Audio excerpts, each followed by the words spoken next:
My name is Tyler Friedrich. I am the Director of Olympic Sports Performance and Applied Sports Science at Stanford University.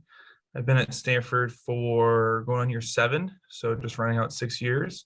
So I oversee all of our strength and conditioning efforts and sports science efforts for everything but football. And the sports that I work with directly are volleyball, beach volleyball, and women's swimming. I spent 3.5 years at Arizona State University. And then prior to that, I was a graduate assistant and a full-time strength coach at the University of Dayton, which is also my alma mater, where I did undergrad and grad school there. My name is Thomas Gesser. I am the sport performance coach for track and field and cross country at Stanford, and kind of oversee everything from a day-to-day operation standpoint in the weight room, and then communicate between myself and sports medicine, and kind of try to integrate a lot of different things to help our athletes out here at Stanford. Before that time frame, I was at Cal State Northridge, finishing up my master's degree. And before that, I was at Cal State Stanislaus, getting my undergraduate degree. So, yeah. So for me, it's kind of a funny story. I got an email from Dr. Heller talking about the technology under the assumption that I was a football coach, which I am not. And so I quickly looked him up, kind of responded to. I love what he was saying in the email. It was very interesting to me. Wanted to learn more about the technology. So I looked him up a little bit and was like, hey, I don't coach football.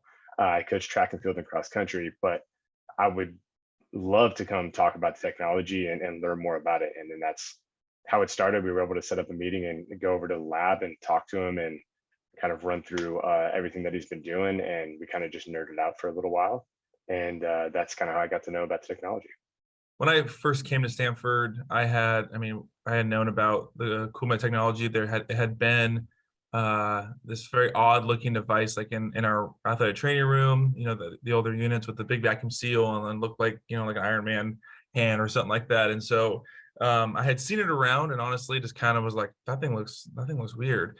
And honestly, my guy here, Thomas, was the one who really kind of brought it to my attention. And as the years went on, just kind of slowly started thinking more and more about the application and more about how it could really be useful for us in our setting. And so I haven't gone to the lab or anything, but we did bring Dr. Heller over and he spoke to our combined performance group, which involves our physical therapists, our nutritionists, athlete training, sports performance. And I think really him coming over and meeting him in person and hearing him speak about the technology and his research and his background is remarkable. And I think it's been awesome having this piece of technology more integrated and having him, around more frequently.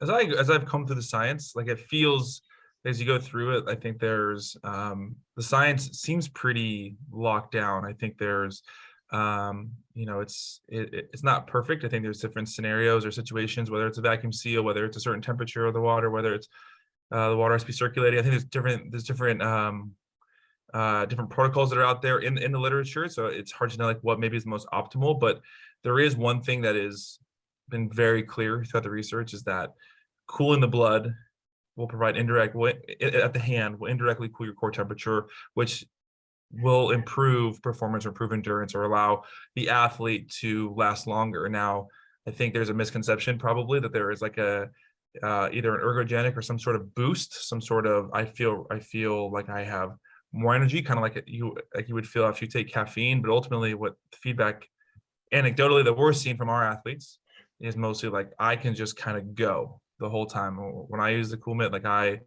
I don't fatigue out, I don't crash out. I can just every jump, every race, every time I use it, I can just kind of keep going and keep going and keep going. And the research in terms of temperature being a negative impact on performance is very clear. And so I think ipso facto, the research on this technology is pretty sound. Yeah, I think the science on this topic of polymer cooling is pretty solid at this point. I think there's some good research that's been done out there. I think Craig, Dr. Heller obviously being a huge part of that. And I think that's one of the things when he was like, hey, in the lab here we did this and somebody increased by this crazy number. And you were kind of like, I think you kind of hear it at first and you're like, that can't be right. Science doesn't really work that way. You don't get this giant magnitude of improvement in volume or reps and sets and things like that, especially coming from like a traditional strength training model. And you look at it and you go, no way. And then you see the paper published, you see what's happening, you see it's gone through that peer review process, and you're going, okay, and he's from Stanford, and you kind of like start adding all these things up and seeing other papers come along too as well. And then like Tyler was touching on, you see it in real life with the athletes that you're working with or with yourself, and you sit there and go, yeah, there's something definitely happening here. That ability to kind of, kind of prolong the point for which you're going to kind of start dropping off the cliff a little bit in terms of performance. You kind of can stretch that out a little bit longer, and you really notice it right away. And there's, some things, scientifically that that he obviously affects performance and kind of getting to the point where you're too hot, you're sweating too much, you're using too much energy. I think it's very clear when you're seeing, for example, in my setting, we're seeing 270-pound throwers that are utilizing in the weight room that normally sweat their shirt all the way down in 30 minutes are now having a glossy forehead and a little bit of sweat on their chest at the end of a hour and a half workout. And you're going, okay, there's something there, something's drastically different in that. So I think things like that also kind of back up the scientific findings on the research academic side. What I love is there's one study out there that kind of went through 3 different protocols and went through, like, I think they placed athletes in like a hot environment and assessed fatigue with or without, like, I think on the bench press, I think with or without Palmer cooling. They have the same study had a different set of individuals look at like volume and training response, like work volume training responses, and then like a strength training response. All 3 protocols and all 3 subjects who were exposed to the intervention improved, like in whatever it is they were measuring. And like, you read a study like that, like maybe you could nitpick and say, oh, well, the subject size was small, you had 3 different protocols going on, like, but in all actuality, like, this is the settings that we're in. Like, people are going to be exposed to hot environments. People are going to be exposed to high volumes of training. People are going to be exposed or needing to get stronger, and so the application, I think, just like that study alone, plus others that kind of reaffirm what the study reported, I think is really powerful. Plus our own experiences. So the way it's kind of been utilized by myself is maybe a little bit different, but not totally different from everyone else. Is I feel like with track and field and cross country, we've tried to really utilize it a lot in the competition setting. We've utilized it a fair amount in the weight room setting with certain groups. We kind of split the whole team up into, kind of your distance group, your jump group, your sprint group, and your throws group. There's obviously a little carryover between a couple people in there, but we've really tried to use it, in the weight room space and really try to improve things that are happening, in terms of power and strength output, and really trying to improve those rest periods in between those sets to take that opportunity to kind of cool there. And then in the training paradigm as well, outside, with track and field and cross country, kind of using it at different stages in different areas, and then taking it to the performance realm where you're actually competing and really setting things up at home meets or taking it to national championships and things like that, and trying to utilize it in a couple different ways there. And then I would say across the board, and our teams definitely find a lot of use in the competition setting. I think that's one setting that's very important. There's a lot of stuff going on in the weight room, and I think that's where we try to fit it in where we can, where it's applicable. But I really think there's opportunities for moments to come over and Palmer cool in competition that really allow for the technology to kind of shine through in that competitive environment. And so I think that's kind of more we kind of leaned on it, especially with some groups where they'll go to an environment where they know it's going to be very hot, somewhere like Arizona or something like that, where they really want to take advantage of the technology in that situation. You could have an outdoor setting where it's very, very cold, and you could argue that they don't really want to use it in that setting, but we've kind of had that available for teams that maybe don't use it, super frequently, but they definitely are aware of it, and they use it as much as they can, especially when they encounter those hot environments. So kind of a little bit across the board. My primary application has been geared more like in competition and practice, and a little bit in conditioning sessions.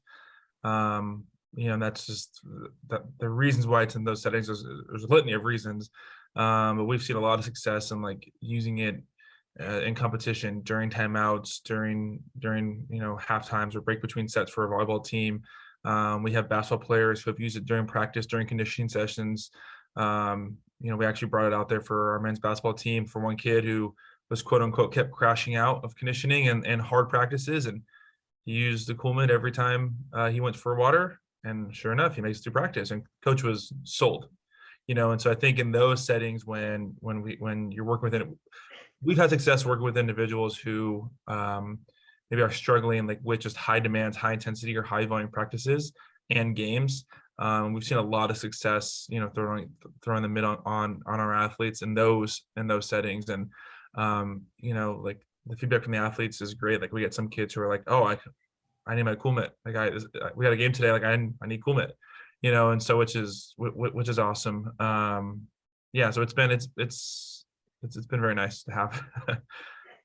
There's also been a nice little part where sometimes I think some of us like coming back from the return to play kind of Yeah. progression where you have an athlete who's limited in some regards, but they're still able to compete, they're still able to practice, still able to do things that in that application, utilizing the technology with an athlete in that scenario, this is totally anecdotal, and I'm not don't have any backing on this objectively, but I feel like subjectively we've had a lot of things where athletes feel more comfortable in what's going on. They've been able to actually hit performance markers that we didn't think they would have hit right out the gate coming from that transitionary period. And so that's been an interesting application to kind of see what's happening there, and it'd be an interesting thing to kind of dig into down the road. But that's another application that where we kind of collaborate a little bit with sports medicine and kind of try to use the technology together to kind of push it forward. Especially for like endurance sports, right? Or like a soccer or any sport. Like if you're a midfielder in soccer or lacrosse and you're injured, well, we're going to get your fitness back up as you come back in. Like how do we, for lack of a better term, like cut the corner on gaining that fitness back, right? And so, using the CoolMitt in those return to play sessions, conditioning sessions, the kids working back in can be really, really effective as they return. That's a great point. When I implemented the CoolMitt with our volleyball team, I gave them no like background as to like I told them what it's doing. I told them why I told them like, hey, you're gonna feel some cool water on your hand. It's not gonna make your hand wet, and I just want you to pay attention to how you feel as you go through practice. And she would come up for water breaks, put her hand in the CoolMitt. So this was probably 2 to 3 minutes at a time at the most, maybe. Probably 2.5-hour practice, probably 5 or 6 of those, maybe less. At the end of the practice, I said, hey, like, how did you feel wearing? Like, did you notice anything, or was it kind of like whatever? And her almost exact words were something to the effect of, I feel like at the end, I was jumping just as high as I was at the beginning, which never happens. And for me, it's like, okay, this is a staple of what we do now. Totally anecdotal, but there is that anecdotal statement. The anecdote, I guess, is how you would say it. That anecdote supports what the research tells us. It tells us that you can go longer, you can have higher outputs for a longer duration. That's exactly what she was describing of how she felt. And so to even if nothing was happening, let's just say like she puts us on, nothing's happening, like it was what we think is happening. The if the degree of cooling wasn't to the effect that we think is happening, but she still feels like she feels fresher at the end of practice or as fresh as the beginning, that to me is 100% worth it. I was already in it because like sold on it because of the research, but when this happens and you're seeing like with no preface, I didn't like give her any like hint of what she should be feeling, and when she hits the nail on the head, I mean, what better than that? So yeah, it was great.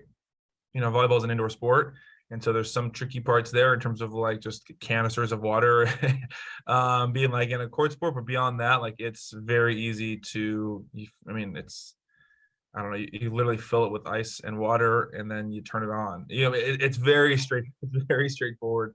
And the athlete just comes over and they just stick their hand in. It's pretty easy. I know others on our staff have been a little like little trepidation, like, ooh, how's it going to be the workflow? Like, when should I do this? And like my best advice for them is like, just whenever you have a moment, whenever you can, because there's research out there showing as little as 30-second exposures can be effective, up to 5 minutes of what I've read, and as low as 30 seconds. And any exposure matters. The more obviously the better, but there's no real upper limit or lower limit on exposures. And so like just because of that, I think it's very easy. And our women's soccer team recently came down to Arizona. It was 96 degrees at opening kick, and they had, there's 4 mitts out there, and players would come off, stick their hand in there, a minute or two at a time, and then it's sub back in. And what I heard when they came back was that our team had no one like go down with cramps. No one on our team had to like come out because of like heat exhaustion, or like they needed a break because it was too hot. Whereas the other team we played had like 5 or 6 people like have those issues. So whether that's related or that's not related, of course, at all, but our kids handled that environment quite well, as they utilize the technology. So very simple to incorporate. It's been huge having the technology at the track meets, because the way that the battery is able to hold a solid charge the entire time has really been a logistical, how should I put this? It's been logistically nice to have that setting there, because otherwise, utilizing it with different groups and popping around and kind of just being able to keep it on the entire day, maybe rotating through some ice if we're having a hot day and a lot of athletes are using it. But I mean, we've even had the ice melt, and it's been cool enough to actually have a huge effect. But being able to just have the technology easily to hook up, easy to run, has a huge battery life. It's simple to understand for the athletes. It's been awesome. I mean, sometimes I'll even kind of just strap one around me or 2 around me, and we kind of have a process where I'm walking with the athlete at a certain stage, or I'm there at the starting line of a cross country meet, or things like that. And so we've kind of utilized it in a very various ways. Sometimes we even hook it up over, we got the triple jump going on, and kind of hook it up over at the triple jump and just kind of leave it there for the athlete to use. And so it's been super simple, and I can explain it simply to the athlete. The athlete understands really quickly how to use it, how to make sure that if something goes wrong, how to troubleshoot it. But we honestly haven't even had any of those issues.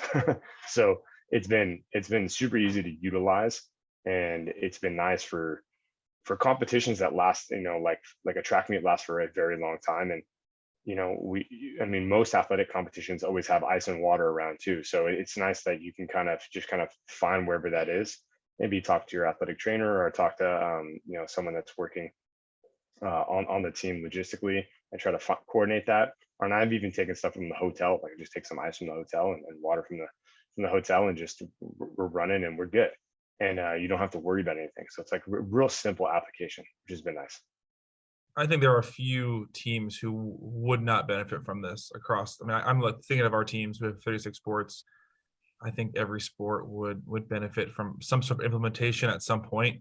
Maybe more difficult with others. Like if you're a fencer, like do you have enough breaks to like take off your gloves and get in there and cool your hand? That obviously that would be up to that that athlete or that coach to figure that out. But I don't know. Like I can't think of any sport that wouldn't have some sort of benefit at one point or another in their training and their competition to utilize this and benefit from the science. Yeah, I would have to 100% agree with what Tyler said. I feel like it is beneficial to, I don't want to speak in absolutes, but every sport. And I would think it really just comes down to logistics. It's really a logistical question. It's not a question of whether it's going to work or not. I think it's going to work. It's just, hey, how do we make it work for this team in this setting? Whether it's competition, it's practice, or they wear a uniform that has this that kind of impedes. It just really becomes down to logistics. When do I apply it? How do I apply it? That type of thing. And I think once you get those pieces organized, it's a no-brainer.